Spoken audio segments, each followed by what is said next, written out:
방금 나왔던 폭포가 구룡폭포였던 거예요? 아. 지금 나온 폭포가 구룡폭포라는 곳인데 이제 4월 초파일 날 용 9마리가 하늘로 승천했다고 해서 이제 구룡폭포라고 구룡폭포라고 그러는데 저곳에 가시면은 그 남원의 8경 중에서 읍봉으로 칩니다.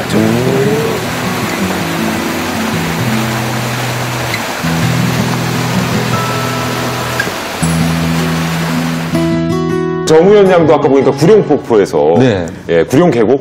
네, 구룡계곡이라고도 하고 폭포인데 그 폭포에서 수련들을 많이 했대요.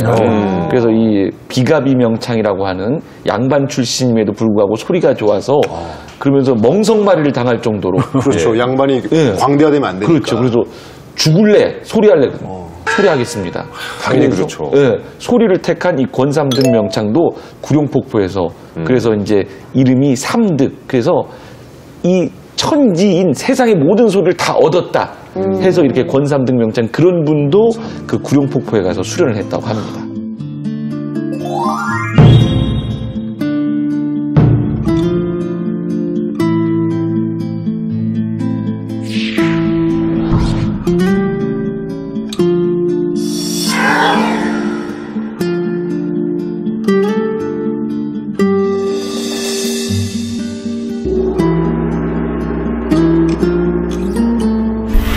숨을 치우고 진작한가 당신도 위 남장산 공무하유 그의 맑은 눈물 똑같이 지나냐면 싸로 소리 옮겨 똑같은 두다리여 유수같이 그릇 되면 사다보다 이걸걸 추웠네 수십명의 글자가 그런데 이제 아무래도 이 판소리는요, 이 자연의 소리입니다.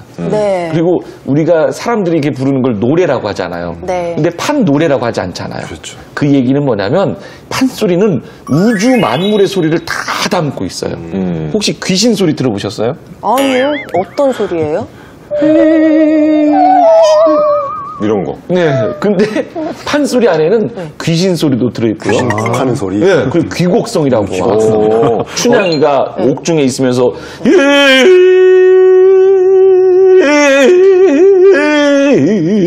뭐 이런 소리. 그렇죠. 그게 귀신 소리예요. 그거 사랑가에도 나오지 않아요? 비슷해요. 근데 그죠? 사랑가는 다르죠. 이런 느낌이고 네. 귀곡성은 표정만 좀 달라지시면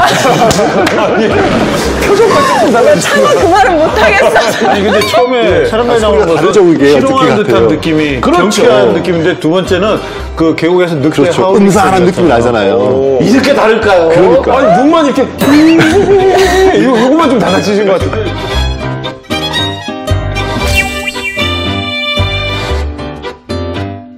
일단 아무튼 저 정우현 양도 참 어린 나이지만 우리 또 판소리를 또 지키고 배우는 든든하네. 모습이 너무 정말 예쁘네요. 예쁜 것 같습니다. 그렇다면 이제 마지막 여행지는 어디로 떠나볼까요? 제가 아직 미혼이잖아요. 예. 우연양 같은 딸을 한 더도 말고 덜도 말고 한 12만 낳고 한타스. 그렇죠. 그래서 판소리 합창단을 좀 꾸리고 싶은데 네. 예전에 이렇게 자식을 많이 낳은 사람이 있습니다. 누구죠? 그때요 흥보가 닭을 한번 다 보난 뒤 얼씨구. 흥보가 좋아라고 개 두 짝을 떨어붙고 남도로 소부 톡톡 달고 들어섰다 돌아보면 도로 하나 갔다 오고 돌아섰다 돌아보면 돈도 도로 하나 달도 도로 하나 갔다 아이고 좋아 좋겠네 흥보마을로 가보난 뒤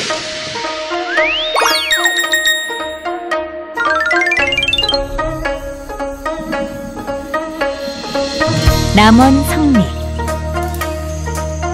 이 마을은 흥부마을 혹은 박마을이라고 불립니다. 이렇게 불리는 이유는 마을 뒤편에 흥부로 추정되는 임세강의 묘가 있기 때문입니다. 클 때부터 할아버님이 어려서부터 말하자면 무릎에 앉혀놓고 그래도 너는 복받은 데서 태어났다. 흥부가 이불하게 살았었다. 흥부 말하자면 흥부 마음을 본받아가지고 누구도 그렇게 잘 열심히 해서 살라. 만날 그런 소리 누차 많이 들었습니다. 흥부의 착한 마음을 기리기 위해 해마다 마을 사람들은 묘에 제를 올리고 박을 애지중지 키웁니다. 그러다 보니 마을 사방이 온통 박입니다. 아빠야, 그거 이쁘게 생겼네. 우야, 아빠야. 박이 얼마나 잘 익었는지는 손톱으로 눌러보면 금방 알 수 있습니다. 아이고, 손톱이 푹 들어가네. 연해서 좋고 네. 볶아놓으면. 박리파리를 먹어보면 알아요. 쓴지 안 쓴지. 그래서 이제 박리파리가 안 쓰면 이 박도 안 써요. 그렇기 때문에 박을 나무를 해먹는 거예요. 예로부터 여름에 수확한 박은 연해서 주로 식재료로 쓰이는데요. 아빠야, 이쁘게 생겼다. 연어 같다. 연해서 좋고. 내 것이 더 크다. 아니야, 아유, 내 것이 더 커. 이쁘게 생겼잖아. 그럼 있구만. 아이, 내 것이 더 커. 이쁘게 생긴 거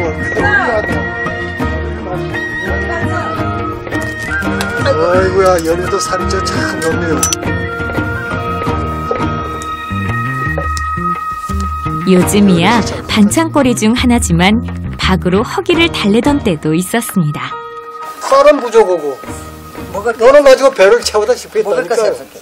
박 속으로 말하자면 박은 지금은 뭐 이렇게 통째로 그냥 해다 먹지만은 옛날에는 바가지 만들기라고 그냥 통째로 따다가는 못해 먹고 익으면은 이제 말하자면 이렇게 속을 빼가지고 씨 벌려내고 이렇게 이제 해서 먹었지. 커다란 박 하나만 있으면 번거로운 수고도 별다른 양념도 필요 없이 이내 밥상이 푸짐해집니다.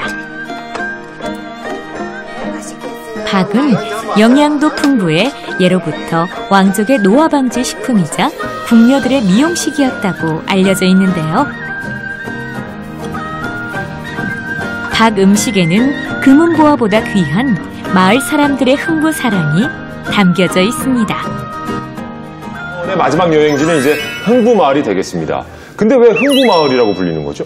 이 판수리 흥보가의 그 초합 서두에 보면 경상, 충청, 전라, 삼도 얼음에 박씨 형제가 살았다. 그런데 그 추정을 해보니까 그곳이 남원 쪽이래요.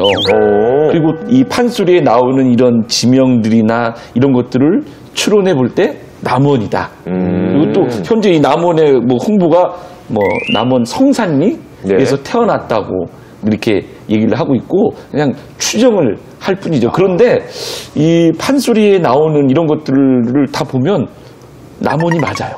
그래요? 네. 그래서 저곳이 이제 흥부마을이 네. 그리고 된 또 거군요. 박이 또 저렇게 열리는 거 또 증거잖아요. 그러니까 아무래도 예. 근데 박이 저는 오늘 박을 처음 봐요. 박태순 그래요? 가이드 박이 뭐예요? 우리가 지금 먹는 박들은 박이 아니죠. 호박, 단호박, 애호박, 늙은 호박. 근래에 들어온 외래 품종이고 원래 우리 조상님들이 먹던 박은 저런 둥근 박입니다. 아, 그래요? 저거는 이제 주로 여름에 짧은 기간에 성장을 하는데 꽃이 수정을 된 다음에 20일 만에 그냥 5에서 6kg 정도로 아주 급속히 자랍니다. 그러면 비도 많이 내리고 습하니까 그러겠죠. 그래서 그때 과육이 말랑말랑하고 많이 컸을 때 속을 파내서 먹으면 음식으로 이제 나물이나 박꼬지 같은 거로도 만들고 그 기간을 지나서 40일에서 50일 정도 되면 이제 겉이 노랗게 단단해지거든요. 그런 경우는 이제 겉을 식기구 같은 거 우리 그 바가지라는 그 바가지. 바가지가 그 박을 갖다가 껍질을 말려서 식기구로 쓴 걸 얘기하거든요. 아, 그렇구나. 그래서 우리가 뭐 TV에서 보면 요새 바가지를 쓸 일이 없고 주로 사람들 때릴 때 쓰잖아요. 네, 뭐 딱 치면 어디 게임 예능 프로그램에서 소리는 센데 아프지는 않아. 안 깨지면 아프잖아요, 그게. 그렇죠. 아주 오히려 시원하게 산산조각이 나야 안 아프더라고요. 그래서 박 터진다는 얘기를 하는데. 그렇죠. 그럼 저 아니, 그건 아니네. 그 박은 다른 박 그 아닙니까? 박은 다른 박. 예, 큰일 날 박이죠, 그 박은. 그래서 예. 이게 서민들에게 우리 조상님들에게 생활 용품으로 또 빈궁하던 시절에 훌륭한 식재료로 아주 사랑받던 게 박이기 때문에 박 하나가 뭐 그냥 굴러다니는 박 하나 대충 먹으면 되지 하지만 그 당시 조상님들에게는 이게 소중한 산림자원이고 어떻게 보면 생존을 보장해주는 그 식료품이었거든요. 네. 그렇기 때문에 그걸 활용하기 위해서 참 머리들 많이 쓰셨다는 것을 느낄 수가 있어요. 그래서 박꼬지는 대부분의 우리 나물은 말렸다가 나중에 나물로 무쳐 먹으려고 하면 질기고 억세고 좀 뻑뻑한데 이 박꼬지는 네. 끓여 넣으면 아주 말랑말랑 부드러워요. 그래요? 그러니 뭐 이가 튼튼하지 못한 부모님들도 드실 수가 있고 또 이유식 먹는 아이들도 먹을 수가 있기 때문에 온 가족이 즐길 수 있는 음식이 바로 박 음식이었죠. 너무 좋네요. 저도 이제 그 지역에 가서 박 음식을 한번 먹어봤는데 지금 생각하니까 이제 박속낙지 같은 그런 개념이었어요. 박속낙지. 예. 그러니까 박 속을 이렇게 깍두기처럼 얇게 썰어서 그걸 이제 끓입니다. 거기다 청양고추 넣고 아주 진하게 끓여내면 이게 국물이 옥빛이 나더라고요. 거기다 이제 산 낙지란 말이 나요. 그럼 낙지 이제 꾸물꾸물하면서 이제 거기 살겠다고 막 발부둥 치는데 그 맛이 국물 맛이 아주 개운하고 시원합니다. 그래서 국물은 이제 속풀이용으로 좋고 또 낙지에는 살이 이제 야들야들한 게 아주 부드러워요. 그래서 소주 안주로 상당히 좋고. 그러니까 양수겸장이라고 그러잖아요. 소주 안주와 해장을 동시에 하는 거. 그런 안주가 됐더라고요. 취해서 동시에 해장이 되는. 그렇죠. 최고네요.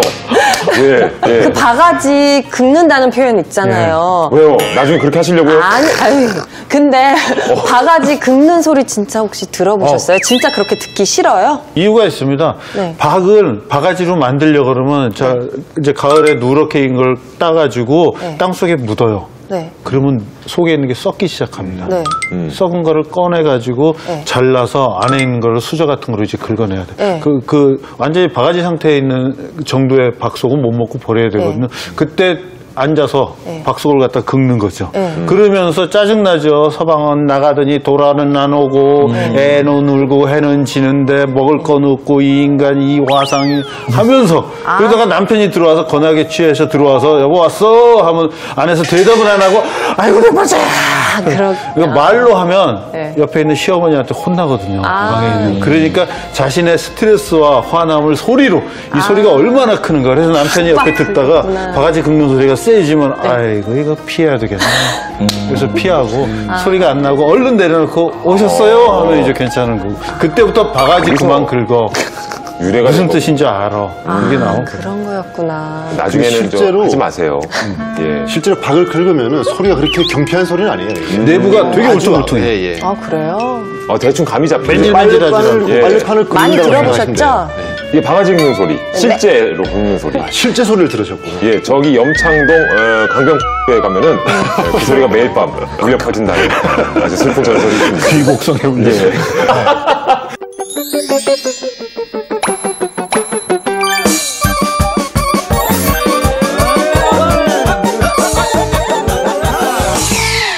지리산 계곡에서 흥부마을까지 남원을 쭉 둘러봤는데요. 옛것을 사랑하고 또 잘 지켜나가는 그런 곳이 바로 남원이 아닐까 생각하는데 함께 보셨는데 어떻습니까? 진짜 남원에 대한 생각들. 저는 남원 그러니까 익히 잘 알고 있는 곳이었지만 이렇게 또 여러 얘기를 나누다 보니까 역시 예양의 도시구나. 그리고 소리와 여러 가지 이야기들이 구석구석 숨어 있는 그런 곳이구나. 그래서 참 얘기 잘 들었다라는 생각이 듭니다. 저는 이게 남원에 이제 학교 수업 때문에 일주일에 한두 번씩 내려가는데요. 갈 때마다 느끼는 게 포근해요. 그리고 또 이 사람들도 순박하고 그래서 좋은 지리산이며 광활루며 여기저기 볼 것도 많지만 남원 사람들하고 친해지면요.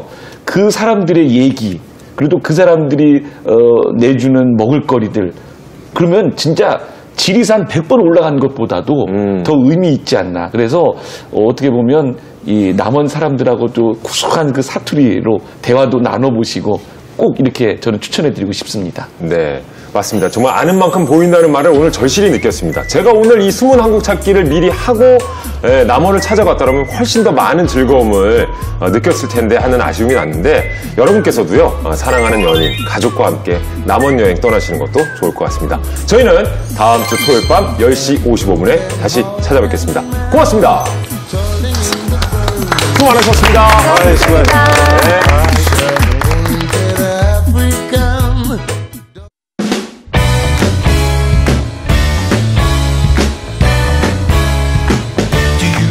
something magic in the young girl's heart. How the music can free her whenever it starts. It's magic. If the music is groovy, it makes you feel happy like an old-time movie. I tell you about the magic. 오늘 떠나볼 여행지는요, 경상남도 통영시의 한 섬, 바로 한산도입니다. 한산섬 하면 이순신의 섬. 임진왜란은 이러고 있을 때가 아니다. 한산도의 밤은 낮보다 아름답다. 그게 이야기도 있고 또 거기에 역사 관련된 공부도 할 수 있고 또 좋은 경치도 볼 수 있어서 아주 좋습니다. 숨은 한국을 여러분께서도 직접 한번 찾아보시는 것이 좋다고 생각합니다.